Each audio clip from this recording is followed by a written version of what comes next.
What's going on, Lakers fans, and welcome into episode 32 of the LakeShow Flow. I am your host, Gio. As the Luka revenge game, as it was dubbed, was finally here. We were all hyped up, high expectations, maybe even a little too high, but we'll get into covering that game. Before I get into the game, though, I just want to say if you're new here or you've been here, please hit the like button. Please subscribe to the channel if you are one of the ones that is new. Leave a comment. Let's get some conversation going in there. And, let me know what you think. Share it with your friends, whatever you got to do. But any and all support is very much appreciated. So, the Lakers had the big Luka revenge game tonight. Again, well, when I'm recording this, you guys will hear this the following day. But tonight, the Lakers did play the Mavericks, and it was the Luka revenge game. Everybody's hyped up. There's so many different narratives going into the game. And as I said before in the beginning, we had high expectations. And I think everybody and their mama thought Luka's going to drop a 40-point triple-double. Like, everyone had their own take on what Luka was going to do to his former team. And, I mean, rightfully so. It's Luka Doncic. He's one of the most petty players in the best of ways. And we saw how he was in the last game. And coming on the heels of that last game against the Nuggets, you kind of did have every reason to think, okay, Luka's going to go off. He's going to destroy this team scoring-wise. Well, he didn't get the job done in terms of going off and cashing people's parlays for 40 points and 50 points or anything crazy that people took. But he did end up making history in his own way. And the beautiful thing about having a player of Luka Doncic's caliber, he's going to affect the games in every way possible. And that showed. He ended up recording a triple-double. He ends with 19 points and 12 assists, which is a season high for while he's on the Lakers, and 15 rebounds. So this game also made history with him because he wasn't just any triple-double. He joined LeBron and Russell Westbrook as the only three players in history to record a triple-double against all 30 teams. So he gets that, and it's his first game against Dallas, obviously. So he had already had a triple-double. At 25 years old, he's already had a triple-double against every NBA team, including the team he's on now. And another stat for you guys, just so you know, it wasn't just a flat game. It wasn't just a meaningless game. He also is one of the only Lakers to record a triple-double within their first 5 games, joining Magic Johnson, LeBron James, and Russell Westbrook. So historical all around. He's now the seventh in most triple-doubles in a career. He's only 25. Okay. So now that we explained that part, that it was obviously not fulfilling of those expectations scoring-wise, still historic, still finding ways to impact the game. It's honestly a game that when I look into, when I just think back in Laker history, I remember watching Game 7 of the 2010 NBA Finals with the Lakers and the Celtics. And Kobe Bryant was just kind of dreadful that night when it comes to shooting. But as we all know, Kobe knew, if I can't affect the game with my scoring, I'm going to do something. I'm going to really make sure that I get my team to win in some way, shape, or form. And that night, Bryant had 15 rebounds. So, he's going to affect the game. He was 0 for 6 from threes. I'm looking at the stats right. He still got to the line. He had 15 free throws. He was always good at drawing, fouls. But it really made a difference. It really made a difference in that game. And I think with this game, Luka, obviously to an even higher degree, getting 15 boards as well with 12 assists. And even on the defensive end, everyone says that Luka's, not a good defender. What are they going to do? He's kind of a cone out there. He gets 3 steals and 2 blocks. With Luka, him being such an amazing playmaker on offense, the reason he's able to get into these passing lanes and make a difference is because he's already seeing what the offensive players are seeing. So he's able to get into those pass lanes. Just common sense, right? If you're good at making those passes, you're going to be good at knowing when those passes are coming. So he affected the game in so many different ways. As far as the reason that maybe he didn't go off scoring, I mean, he was very inefficient with shooting. There was a moment there where he had made some 3-pointers, one of them going into the commercial break. It ended up getting called back, but that one, he just went crazy. He hits that step back, but I guess he stepped out of bounds by a little milli-inch, if that's even a thing. And they ended up taking that 3-pointer away. And it kind of felt like it kind of took away the momentum. But at the same time, we find out at the end of the game, he says that he hadn't slept, like going into this game.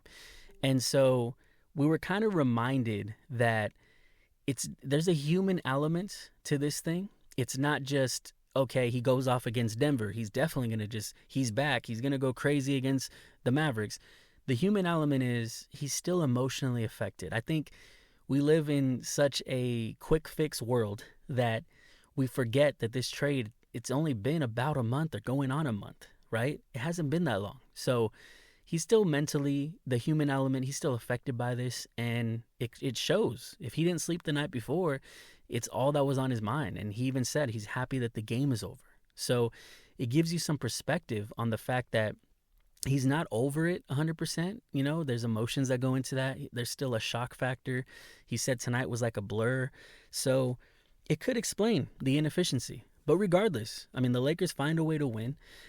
Early in the game, you had Austin Reeves, who quietly he just went under the radar, being the leading scorer going into half. And so he's going off. He's making sure that he's carrying the load offensively as far as scoring. Luka still was scoring relatively well. Like I said, I mean, it was just a little inefficient, but he was grabbing boards early. He almost had a triple-double, or he was on triple-double watch, from halftime. He had already scored over 10 points. He already had over 10 rebounds. So he was already hustling and showing like, okay, I got some early points, but I'm also going to be grabbing these boards. I'm also going to be hustling on defense. So Luka was definitely locked in for this game as much as he could, even though mentally he wasn't 100% there from an emotional standpoint. But the Lakers ended up finishing the half strong, and they played a lot weaker in the second half, and that's what allowed like guys like Kyrie and Clay to get hot. Clay, for a stretch there, man, I think he made like 3 threes. I don't know if they're all in a row, but it was all within like 3 minutes maybe. He was just getting open. He was pump faking our guys out of position, and he looked like Warriors Clay for a second there. And then Kyrie, just a masterclass tonight. He had 35 points. He was all over the place, man. I mean, I always wish that Kyrie was able to play with the Lakers, but he definitely made the most out of being on that Lakers floor and just shining tonight, because people kind of forgot, it's like people forgot about Kai. You know what I mean? Like, he's not just any player out there. You have the highlights of, we had the AD tribute package. We had the Luka not homecoming, but playing his old team, and everyone's going crazy for those guys. And obviously LeBron and Reeves was having a good game, but Kyrie, I mean, that guy is a killer. When he's locked in, he even looked like Cavaliers Kyrie because he shaved the beard off. He just has like the little goatee. So he took off like 10 years from his look. His hair's shorter again. Like, he was looking like prime Kyrie, not only just from the look, but just offensively tonight. He was on it. And besides that, I mean, I just want to talk about the defense that we're seeing right now from guys, not only, like I said, Luka being an unsung defender, but also Rui. Rui Hachimura ended up having 2 blocks as well in his own right. He's been stepping up. I don't know if it's like just an effect of having a guy like Dorian rubbing off on you, showing you how to, plant your feet a little better when you're going side to side with players, just giving them little tips like that, reading different coverages. I mean, he's not a perfect defender by any means, but he also is the type of player that if he doesn't have it going offensively, we've seen in the past, he kind of does disappear. But now he's kind of been stepping up. He kind of does get hidden a little bit by going against centers more and kind of just not having to be on the wings, because that's where he does get exposed a lot with his footwork. But Rui's been stepping up a lot. And a guy that's really been stepping up, and you could just see the difference in his defense, is LeBron James. Like, there was a time where LeBron James could have won MVP and Defensive Player of the Year, in the same year. He was that level of defender. But obviously, as age, comes around, he starts getting slower. He starts taking possessions off. He starts saving some energy for offense, especially when we had AD. Because more often than not, we were waiting for AD to obviously take the reins at one point and, be that offensive monster even when LeBron doesn't have it. But there were so many games where LeBron just had to save the Lakers and had to have like an outburst just for the Lakers to win certain games, right? And now you see that having Luka and then the ascension of Reeves, like, this isn't even the same Reeves from the beginning of this season, right? He has his legs under him. He's playing at his all-time level, like his best of his career. And with the possessions not having to always be in the hands of LeBron James, he's been making the most of not having to handle so much of a workload. It takes off so much from his shoulders. It allows him, even at the end of the third quarter, he was taking an extended break. Going into the fourth, he was still on the bench. That's the benefit of staggering minutes with him and Luka and Reeves, to have at least one or two playmakers out there leading these groups. You couldn't have that with AD. When AD was out there with certain groups, there was no playmaking. It was just helpless out there. Like, AD could play defense, AD could score, like backing opponents down sometimes, or getting set up on some pick and rolls with him and Austin, but it just wasn't to the degree or the talent level of a guy like Luka. So you see LeBron being able to take all these defensive possessions off, and then he ends up finishing this game. He was the closer at the end of this game. LeBron ends up having a huge fourth quarter, and I think he had 14 points. Let's see. LeBron James went crazy. He had 16 points, 5 rebounds, 2 assists, and he was 7 for 9 on his field goal attempts. So, like I said, LeBron James not only being able to save his energy for defense, but also have this outburst in the fourth, which it wasn't 100% super necessary to win the game, but it was just a bonus. Like, in that fourth quarter, yes, we could use all those points. I mean, who knows? Maybe Luka does catch fire again, but you could tell he was drained. He didn't get no sleep the night before. So LeBron did step up. And like I said, Reeves, maybe he's the one who steps up if LeBron didn't do it. But the fact is, he did do that. And he stepped up and made sure that the Lakers didn't lose this game that was meaningful for Luka. And him having that human element kick in where he doesn't sleep the night before. There's all this hype and all this pressure and all this, emotion going into it. And maybe, obviously he didn't have it. He didn't have it offensively as far as shooting. Like I said, he affected the game in so many different ways that you want your star player to affect the game in. Like, you want a guy like Kobe did in the Game 7 where he ends up with 15 boards and affecting the game in different ways, and you want a guy like Luka Doncic that has 15 boards and 12 assists, even if he's not efficient scoring. So I think going forward, we have enough firepower on offense, and not to mention the defense with Vando, Dorian Finney-Smith, I know I'm going off on a tangent with this one, and I have to. Dorian Finney-Smith, I always talk about it after every game so far that we've had him or that I've been covering.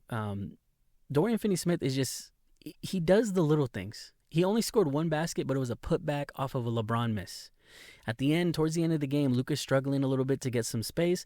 He sets him what people call like a Gortat screen, where it's an illegal screen technically, and he kind of gets him that extra space, and Luka's able to get into the paint. There are little things like that, game-winning plays. He's always so high up in the plus minuses. Not tonight because he didn't score as much and the lineups didn't score as much, I guess, with him in there. But we know that every time I mention Dorian, it's always like he's high up in the plus minus. He's making these little game-winning plays. Those are the kind of guys you need around stars. Those are the kind of role players that literally win. There was a closeout he had on PJ where PJ normally would have an open corner 3, and Dorian has the IQ to not chase the defender that goes inside. He sprints all the way out to the 3-point line, and he gets the contest on PJ, making him rethink it, and it ends up being a miss and a turnover to the Lakers. So that is the impact that Dorian Finney-Smith brings to this team.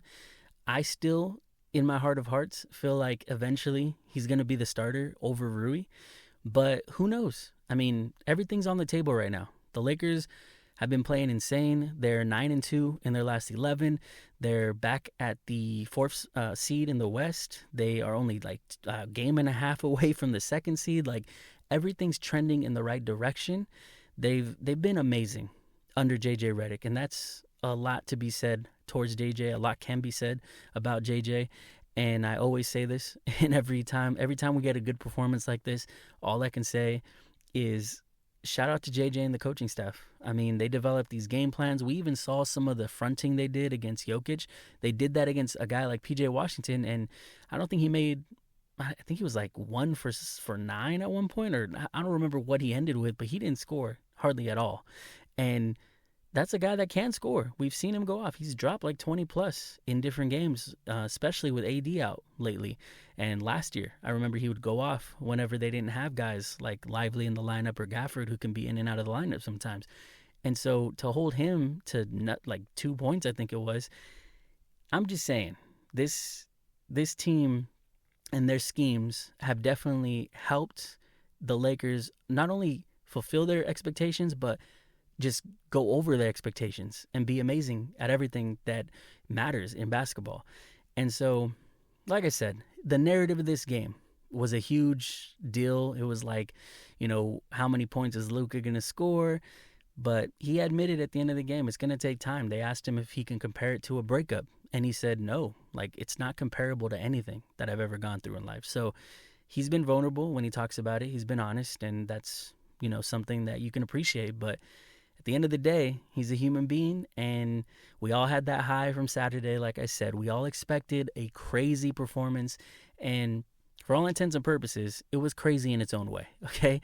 For him to make this history in the first game he plays his old team, he ends up having that triple-double against Dallas that he didn't have on his resume. That's beautiful. 15 boards is no joke. 12 assists, leading the team in assists is no joke when you have LeBron and Reeves out there who could go off with their own assists. So I really like the makeup of this team. I really like the defensive, just the hustle we have now, because you can just see it. Like, even without having AD, people say, like, well, are the Lakers just a better defensive team without AD? Like, how is that possible that they are, like, statistically? And it's all about, like, everyone said it, like, not having that pressure, or not that pressure, but the lack of pressure, because you have AD to kind of clean up your mistakes. That's going to make you not have to do as much, not having to hustle for rebounds because AD's probably going to get it. You know what I mean? There's just a mental aspect where everyone knows, okay, we're going to get smoked if we don't step up on the glass tonight. Like, we got to do something here. AD's not here to get these boards. AD's not here to contest if I let my guy blow past me, right? So a lot goes into something like this, but I think that's what explains it to me, is that they don't have that scapegoat, or not scapegoat, but that bailout of AD just behind them to back up their mistakes. And so the schemes go into that. I think they've done a good job, like I said, of covering up guys' weaknesses. And sky's the limit for this team still. I mean, they're going to face tougher competition going forward. Obviously, Dallas didn't have AD. The real test is going to come when they play them again in April and Luka goes back to Dallas and he has to, in that stadium where all the fans are going to be going crazy, it's going to be a movie, right? And I think maybe that's where we get that. Because in a way, Luka played and put up huge performances in that building for years. So if anything, he'll feel that sense of being right at home. He'll feel that emotion in a way of like, okay, let me give you guys a show again, since you guys love me. But let me also stick it to the people that traded me, right? So I think come April, we're going to probably get that Luka explosion. And it'll be months after the trade, a lot more processing, a lot more chemistry with this team. So maybe that's where we get it. But hey, at the end of the day, even if he doesn't explode that game, but the Lakers find a way to win, especially when they have AD back, they have Lively back, possibly everyone back, Gafford as well, they're going to be at full strength. You beat a team like that, it doesn't matter how you do it. It doesn't matter if Luka goes crazy, as long as you win the damn game. So at the end of the day, the Lakers win. It's that Luka revenge game narrative. He said he's happy it's over. So am I. I mean, the Lakers got some big games coming up, right? And I'm happy the Lakers got the win. I'm happy they're still trending up, Would have been nice to get the I always get a tongue twister on these damn things, but we do it live. Let's go. So I would have liked to get the Hornets win. I would have liked to get the Jazz win that they dropped, but at the end of the day, they got to win. They got to win these other games. They got the Timberwolves coming up on Thursday, and then they got the Clippers in a back-to-back. They got them back-to-back. That's a crazy one. And then they got some other back-to-backs coming in March. So it's going to be a dreadful schedule. I just hope that LeBron and Luka, even if you switch them off, if they both can't play back-to-backs, or I think one of them needs to play both. And I think this time, Thursday, Friday, Luka needs to be the one to play both. If Bron wants to take one of them off, so be it. Luka has been somewhat of a Clipper killer. Like, he's been crazy against them, like, since he was younger in the playoffs. Like, he could beat the Clippers by himself, and I think we need that Luka to come out. So we'll see. I would prefer if they both play if they can. I don't want LeBron to push it too far, but he's been good so far. And yeah, I mean, it's going to be a hell of a stretch. I hope the Lakers continue their success. I have high hopes. I've already said it. They could win a championship with this team. It's obviously, limiting not having a big at the caliber of like an AD anymore, or even better than Jackson Hayes, because sometimes there's games like tonight where they had to go to the small ball, which I already said is kind of their identity. And then Jackson ends up not being able to play big minutes in these games. So it's going to be interesting how it plays out. But I'm looking forward to it. I'm sure all you Laker fans listening to this, I'm sure you guys are looking forward to it. But that's going to wrap it up. I'll put a bow on this one. If you guys have anything you want to say about this game to me, or just anything in general, please leave a comment on the video, like this video, and subscribe if you're new here. But that's going to be it for the Lake Show Flow, and we'll see you guys next time.